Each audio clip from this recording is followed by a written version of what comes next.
The sky over Mexico City shone with a soft light, as if the day were full of promises yet to be fulfilled. The imposing buildings of Polanco shone in the sun, symbolizing a place where the greatest dreams seemed capable of making every corner of the city vibrate. The possibilities seemed endless, as if at any moment something extraordinary could happen and change someone's life forever. Amid the chaos of traffic, a sleek, powerful black car cut through the traffic with ease, driven with determination by Martín Valenzuela. At 40 years old, he was the magnate of a dealership chain that dominated Mexico, the United States, and Canada. His company, Ball & Cars, had become the benchmark for luxury vehicles in North America. But as he drove, Martín was lost in his thoughts. Despite being surrounded by luxury, the emptiness inside him grew with each passing day. The weight of his inheritance, which had once seemed secure, now crushed him like an inescapable shadow. His grandfather, Don Anselmo, the patriarch who had built the family empire from scratch, had recently included a new clause in his will. What had once been a shared future between Martín and his cousin Vicente, now turned into a desperate race. Only the first of the two to give Don Anselmo a great-grandchild would inherit 100% control of the empire.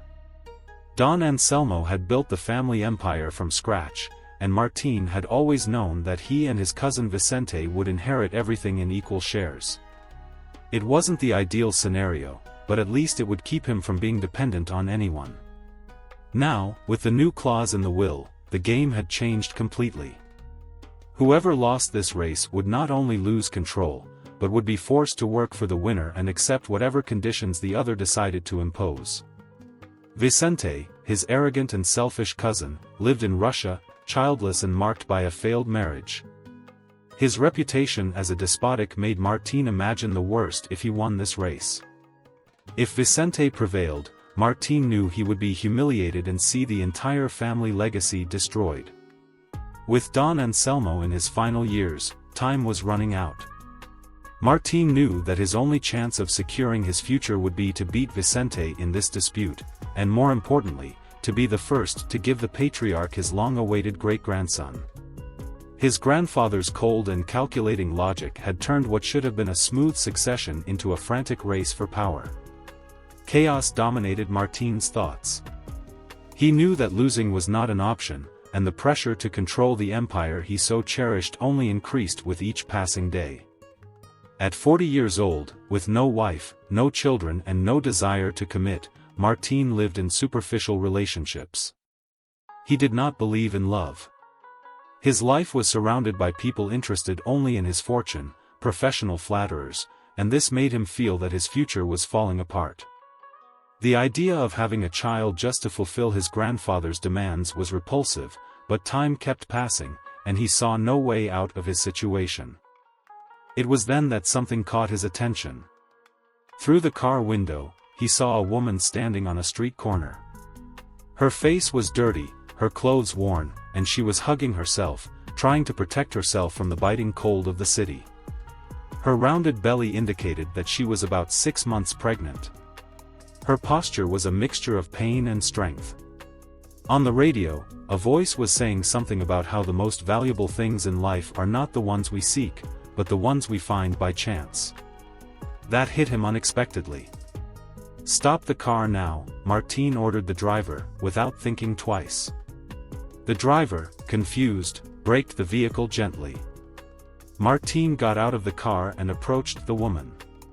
The cold wind hit his face as his eyes met hers. There was a distrust in the young woman's gaze, as if she was not used to asking for help. Observing her condition and her worn clothes, something inside him began to change. Her hair was tangled and dry, the tiredness etched on her face. But what struck Martín the most was the determination she exuded, as if she were carrying the weight of the world alone, without asking for help. Without hesitation, he made a decision that would completely change the course of his life. "I have a proposal for you," he said firmly. "I know you don't know me, but listen to me before you decide." The woman looked at him suspiciously, frowning, clearly doubting his sincerity. Martín could feel the barrier she was erecting between them, as if she was ready to reject any help he offered.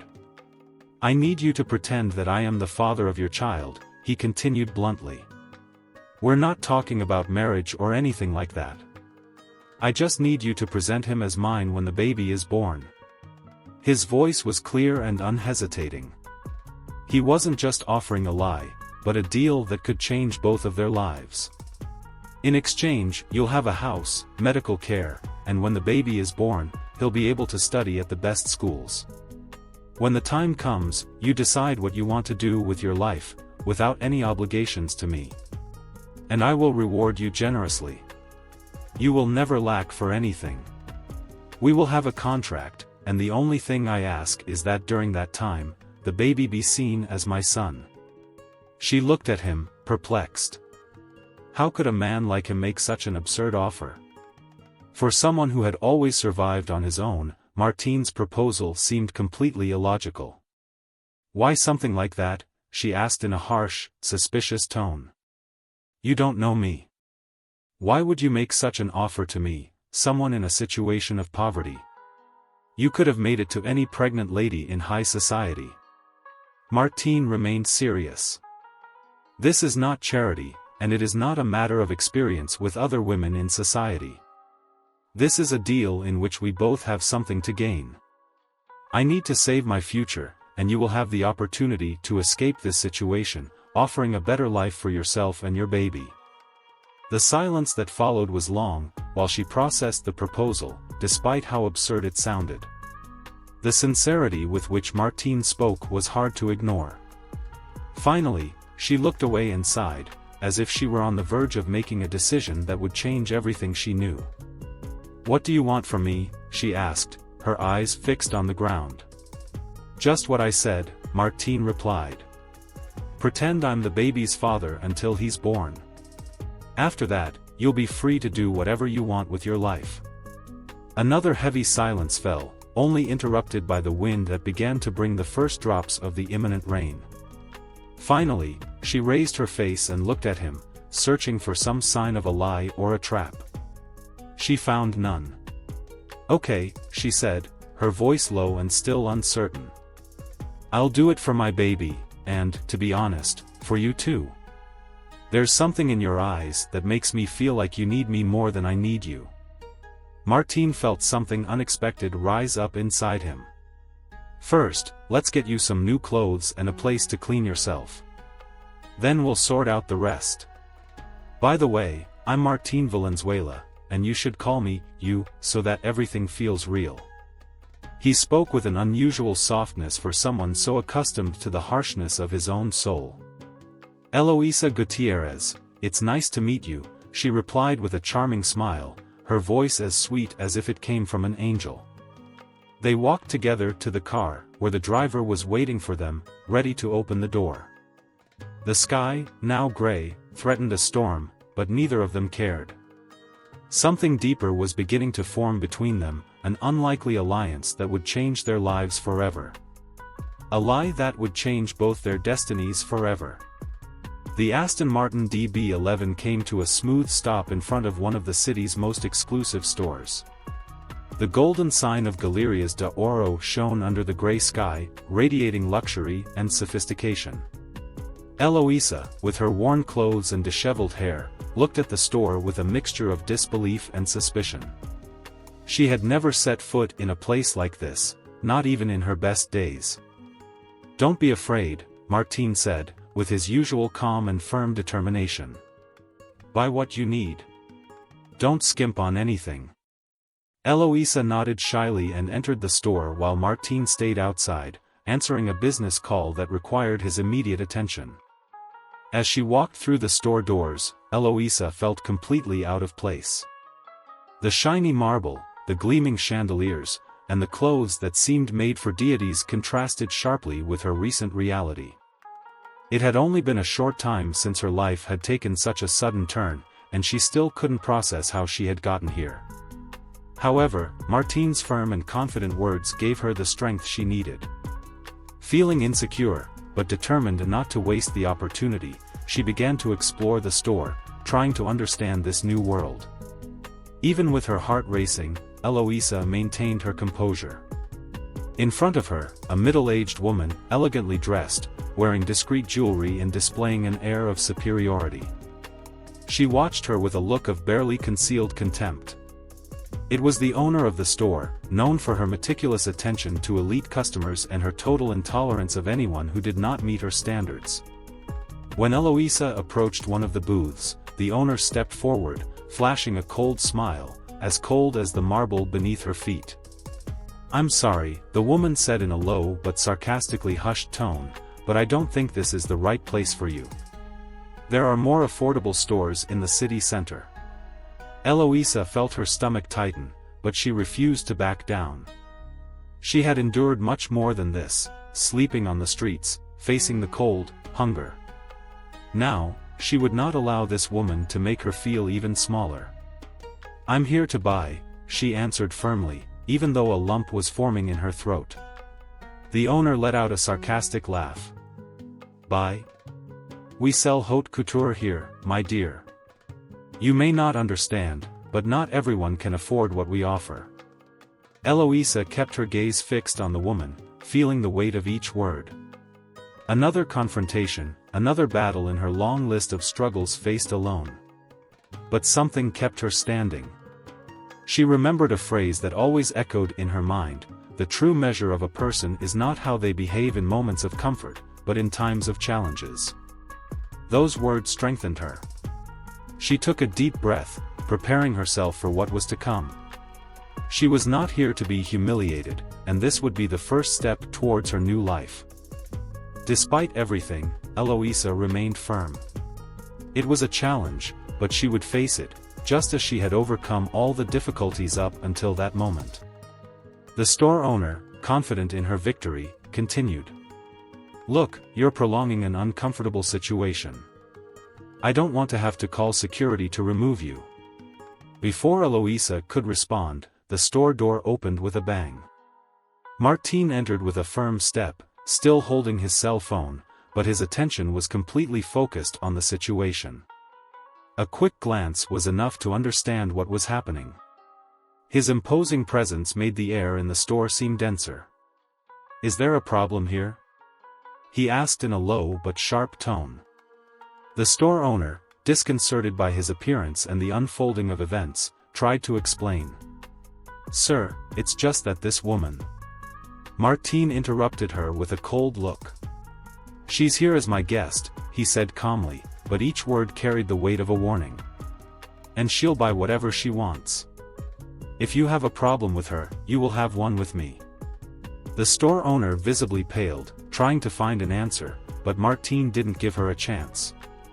"I suggest you treat her with the respect that any customer deserves," she continued, without raising her voice, but with an authority that filled the room.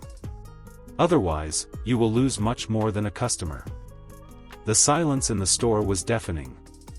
The employees and the owner herself were paralyzed, unable to process what had just happened.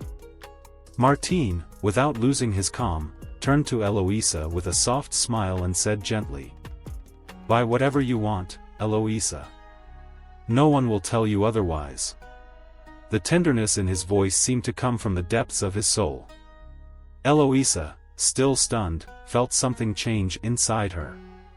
Never in her entire life had anyone stood up to defend her with such strength and conviction. She had spent most of her life being ignored, dealing with the contempt of others. But here, in that moment, Martin saw her not as a pregnant homeless person, but as a person worthy of respect. As she walked through the store, Eloisa picked out the most beautiful pieces, elegant dresses, cashmere coats, designer shoes and handbags.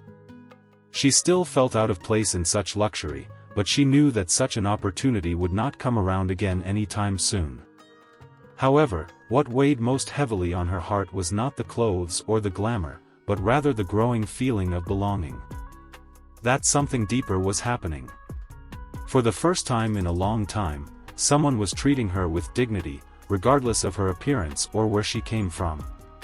Martin watched her in silence as she carefully chose each piece. A phrase echoed repeatedly in his mind: "The most important decisions are not made with the mind, but with the heart." especially in moments of uncertainty. He realized that, despite the life of luxury he had always led, that moment was much more authentic than any other experience he had ever had.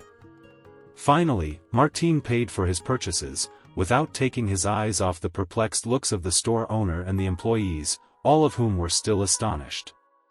With the bags in their hands, they left together. The cold air hit their faces, but Eloisa no longer felt the ice, only the certainty that something in her life was about to change. As they walked towards the car, she couldn't help but look at Martin. And it was at that moment that she realized that he was not just a rich man. He was someone who, in the face of challenges, had revealed his true essence. Martin took Eloisa to one of the most elegant restaurants in Polanco, Pugal. As soon as she walked in, her eyes filled with admiration. She had never been to such a sophisticated place. It was like entering a world apart, where everything seemed perfect. The waiters, impeccably dressed, watched her with curiosity, but without the contempt she had felt in the store. Martin, on the other hand, was completely at ease in this luxurious environment. As they sat at a table in the corner overlooking the garden, Eloisa nervously examined the menu. Her fingers trembled slightly as she tried to decipher the names of the sophisticated dishes. Martin, noticing her hesitation, smiled and said, "Don't worry about the menu. I'll order something for you. Trust me." Eloisa felt grateful, but also a little out of place. Although she didn't feel completely at ease, her stomach growled with hunger, and the delicious aroma coming from the kitchen made her want to eat immediately.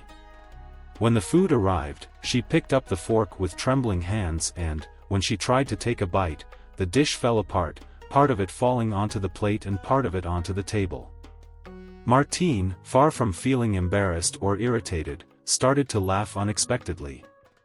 There was something charming about Eloisa's clumsy manner and the way she faced a new situation without trying to pretend to be comfortable. "Don't worry," Martin said, still smiling. "This kind of food has its tricks. Let me teach you." Eloisa looked at him, half amused and a little embarrassed, while Martin carefully picked up the food and showed her how to eat it. After the little accident, Eloisa decided to try again, this time successfully.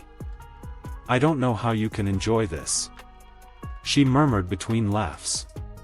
"It's more complicated because part of the trick is to enjoy the process." With each bite, she seemed more relaxed, devouring the food with joy. It had been a long time since she had tasted something so exquisite. Sometimes she forgot to use the cutlery and caused small disasters with the fine dishes, but she could only laugh shyly. "You know," Eloisa said, with a piece of food in her mouth, "I always have to eat quickly, as if at any moment someone would interrupt me. Here, it's as if they told me I have all the time in the world. It's strange, but I like it." Martin heard her words and realized how much he had taken for granted in his own life. Luxury and food had always been available to him, but they had never seemed as important to him as they did at that moment. Seeing Eloisa enjoy something as simple as a meal made him rethink his luck. "It's all a matter of perspective," she said, wiping her lips with a napkin. "What is normal for you is a luxury for me." Martin realized that true luxury is not just where you live, but having a reason to smile every day. Sometimes that reason is just knowing that you will survive another day. Martin stared at Eloisa, impressed by the clarity and wisdom in her words. On the menu, he had heard speeches about success and happiness in business meetings, but none of those lessons rang as true and direct as what she had just said. Eloisa didn't have much, but somehow she had found a way to appreciate the little she had. "I had never thought about that," Martin replied, realizing that something inside him was changing. He had always been surrounded by things, but he had never realized how important small victories were. That simple and genuine smile from Eloisa lit up his tired face. Martin, without realizing it, smiled too. It was as if, for the first time in years, someone was showing him that there was beauty in the simple and the imperfect. As he watched her, he realized that, in that corner of the restaurant, he was feeling something he hadn't felt in a long time, a true happiness that had nothing to do with money or power. After their meal at Pugal, Martine and Eloisa went outside, where a luxury car was waiting for them at the entrance. The driver opened the door with precision, almost as if everything was happening in slow motion. As the car drove to its next destination, Eloisa stared out the window with wide eyes, admiring the landscape. Martine, on the other hand, was lost in his thoughts, immersed in a reflective silence. After a few minutes, the car stopped in front of one of the most luxurious hotels in the city, the Four Seasons. When she saw the imposing building, Eloisa couldn't help but feel like she was dreaming. The golden lights illuminated the entrance, the prune trees were perfectly arranged, and the hotel staff, impeccably dressed, looked like they had stepped out of a movie. "We're here," Martine said in a calm but firm voice. "I've reserved a room for you. I want you to have some time to relax and prepare for tonight, when you'll meet my grandfather, Don Anselmo. You'll have to keep your end of the bargain." Eloisa looked at him, speechless. She had never imagined she would set foot in a place like that, unless someone had a great deal for her. She felt a mixture of gratitude, nervousness, and confusion. Martine informed her that she was on the list to meet his grandfather and, without waiting for a response, handed her the room key.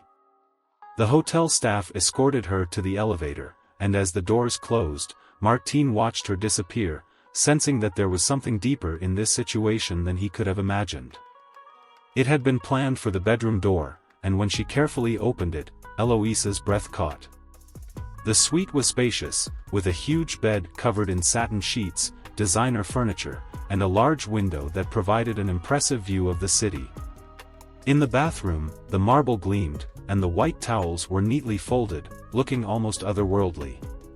She walked slowly around the room, gently touching every surface, as if she feared that everything might disappear at any moment. When she looked at herself in the mirror, she fell silent, reflecting on her life. She had always felt invisible, but now she was in a place that seemed unreal. Who was that woman she saw reflected in her, with her dirty hair and torn clothes? Was it herself or someone she had yet to discover? After a long time in the luxurious bathtub, Eloisa got out and wrapped herself in a soft, warm robe.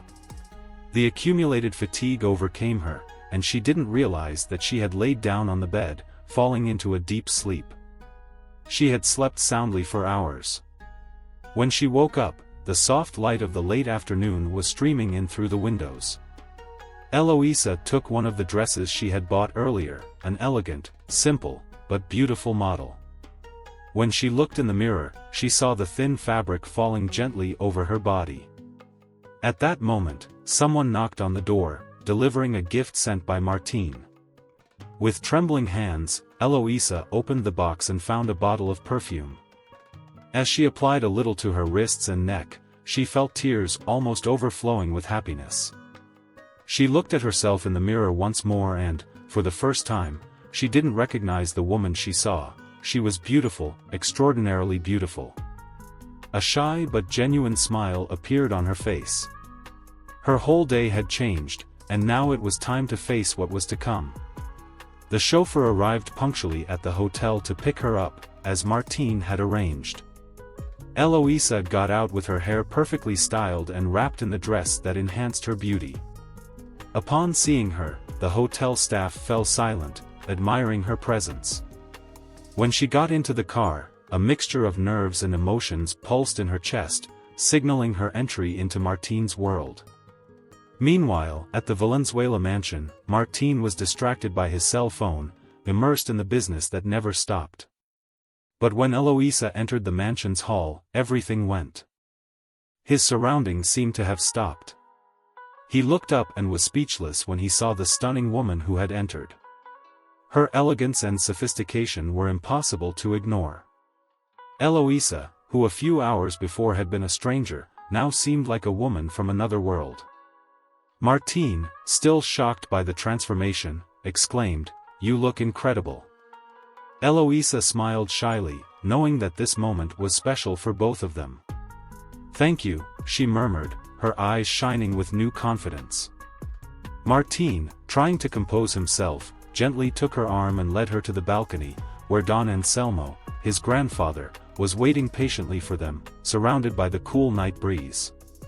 When the old man looked up and saw Eloisa, a broad smile formed on his face, and his eyes fixed on her slightly rounded belly.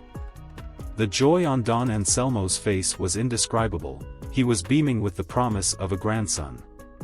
"It's me, Eloisa, and I'm expecting a child from your grandson, Martín," she said, approaching her grandfather with a sincere smile. Tears of happiness streamed down the old man's face, and Eloisa naturally embraced him. It was a warm embrace that not only comforted Don Anselmo, but also conveyed a deep connection, as if they had known each other their entire lives. The evening continued impeccably, and the conversation between them flowed with surprising ease. Eloisa treated the old man with such affection and respect that Martín couldn't help but smile, realizing the authenticity of that moment. Don Anselmo was ecstatic, happy to have found in Eloisa someone he could trust with his legacy. For him, she was already part of the family. In the following months, life in the Valenzuela mansion continued so naturally that it surprised everyone. Eloisa, with her sweetness and simplicity, won the heart of Don Anselmo, the patriarch of the family. As time went by, Martín began to let go of the idea that it was all just a deal. The baby Eloisa was expecting, even though it wasn't his, brought him a strange happiness he hadn't felt in a long time. In turn, Eloisa felt increasingly connected to Martín, watching him become the best version of himself. Everything seemed perfect until Vicente, Martín's cousin, showed up unexpectedly from Russia. His presence brought an air of tension and rivalry that had been absent for months. Vicente, always shrewd, began to suspect that something wasn't right about his cousin's sudden fatherhood with a girl who didn't belong to high society. One night, while walking through the dark corridors of the mansion, Vicente overheard a conversation in the hall between Martín and Eloisa. Martín confessed to Eloisa how much he loved her and how, even though the baby wasn't his, he felt like it was her future. Hearing this, Vicente stopped, smiling to himself. He had finally discovered the secret that could bring down his cousin and secure his inheritance. Wasting no time, Vicente walked over to Don Anselmo with a triumphant look on his face and led him to the room where Martín and Eloisa were. "I have something you need to know, grandfather," Vicente said coldly, his voice thick with malice. "Martín has been deceiving you all this time. Eloisa's baby is not his. It's all a lie to get his inheritance." Martín and Eloisa stood frozen, the color draining from their faces. "Is it true?" Don Anselmo asked, sadness in his eyes. Before Eloisa could speak, she felt a sharp pain in her abdomen. She was in labor. Martín rushed to her, wasting no time. He rushed her to the hospital, where the situation became tense. Hours later, at the hospital, Eloisa gave birth to a beautiful baby boy. Martín stood by Eloisa's side, holding her hand as tears streamed down his face. When Don Anselmo learned of the birth, he asked to be taken to the maternity ward to meet the boy. When he saw Eloisa holding the baby, his face lit up with love and tenderness. "I love this boy as if he were my great-grandson," Don Anselmo said as he took the baby in his arms, tears streaming down his cheeks. With a heartfelt laugh, he asked Eloisa and Martín to wait for them at the mansion for one last conversation. Days later, already recovered and settled back into the mansion with her baby, whom Eloisa decided to call Little Martín, she realized it was time to leave, as she had promised at the beginning. Despite her feelings for Martín, she did not want to bother him, especially knowing that her secret needed to be revealed. So, feeling obliged to fulfill the terms of the contract, she began to pack her things in silence and left the mansion, heading towards the train station. When Martín arrived at the mansion, he was overcome by a panic he had never felt before. Desperate, he looked everywhere until he finally realized that Eloisa had left without looking back. He ran to the train station, hoping to miraculously find the woman who had stolen his heart. When Martine saw her, he approached her slowly and said, his voice shaking with pain, "I can't let you go if that's not what you really want. Before you go, I need you to know something. I've learned to love the baby as if it were my own, and I love you too, not because you're part of an agreement, but because of who you are and what you've brought into my life. Please don't go. Stay with me, not as part of a contract, but because I truly love you and I want you and our child." Eloisa was silent, her eyes filling with tears. At that moment, she finally understood that Martine truly loved her. Without thinking twice, she ran into his arms. The three of them returned to the mansion together as a true family. Once there, Martine and Eloisa, with the baby in their arms, sat down in front of Don Anselmo to finally have that pending conversation. Martine held his head high, prepared for anything. Martine looked at Don Anselmo and decided to tell him the whole truth. "Grandpa, it all started as a contract, but now what I feel is real. The inheritance doesn't matter to me. I have found something much more valuable, a family. That's what I really want." Don Anselmo, moved, smiled and replied in a soft but firm voice, "I knew that from the beginning. What really matters is what you discovered along the way, true love. Success is not measured by what you own, but by what you have in terms of relationships and affection." He stood up with difficulty, tears in his eyes, and embraced them both. "My true legacy is not my wealth, but the family I helped create. You are my greatest pride." Just then, Vicente, his other grandson, entered the room with an arrogant look. "And what is happening here? What happened to my place? I am the only one who deserves to be here, Don Anselmo. Martine deceived you." Don Anselmo looked at Vicente with sadness and disapproval. "You have always been cynical and selfish. Of course your cousin started with a deception, but you are acting hypocritically, manipulating the truth to lead me astray. Don't worry about the emotional consequences this may cause." He continued firmly, "You seem to forget that I am near the end of my life. Your only intention was to benefit yourself, even if it meant destroying those around you. It is time to learn that a true leader does not step on others to get ahead, but rather elevates everyone around him." Don Anselmo sighed deeply before continuing. "I'm going to teach you a lesson, Vicente. But this isn't what you expected. I want you to learn that money isn't everything. You're going to create a charitable foundation to help those in need. It's important to understand that the true value of life isn't in what you have, but in what you can give." Vicente was speechless, his face reflecting humiliation. Martine, Eloisa, and Don Anselmo watched as he left in a bad mood, complaining that he was going back to Russia. He realized that he had lost something much more valuable than an inheritance. Thus, the Valenzuela family discovered their true treasure, not a material asset, but love and unity. Martine and Eloisa's beautiful wedding ceremony in the mansion's gardens symbolized this new phase. Subscribe and like this post, it's very important to us.